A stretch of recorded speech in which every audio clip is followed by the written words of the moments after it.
beautiful, very simple way of writing, and yet she leans into very deep things.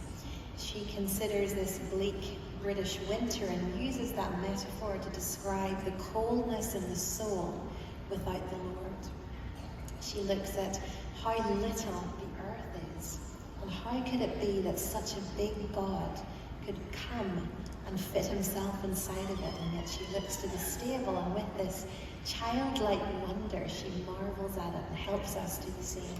But it's this last verse that's particularly poignant, and she considers the livelihood of shepherds and the great learning of wise men.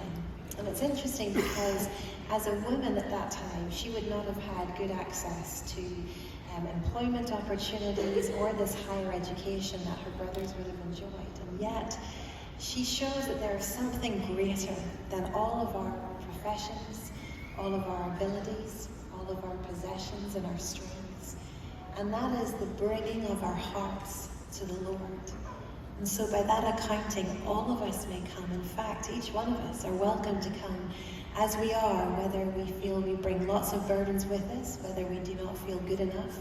Whatever we bring, we come and bring our hearts to worship the King.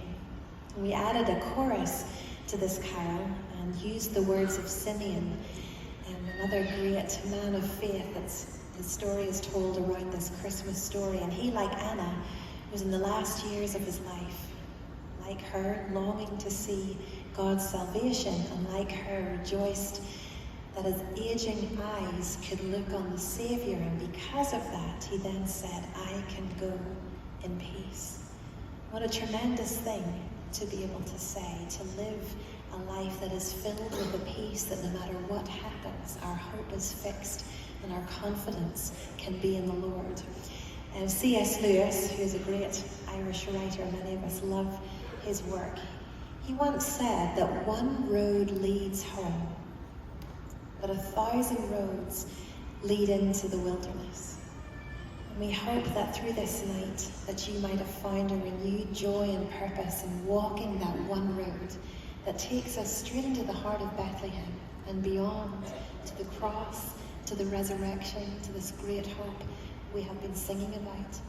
But perhaps there may be one or two or more here this evening, or maybe little kids here tonight, really thinking through this story for the first time. Do not wander into the winter after leaving tonight, but deeply consider these things.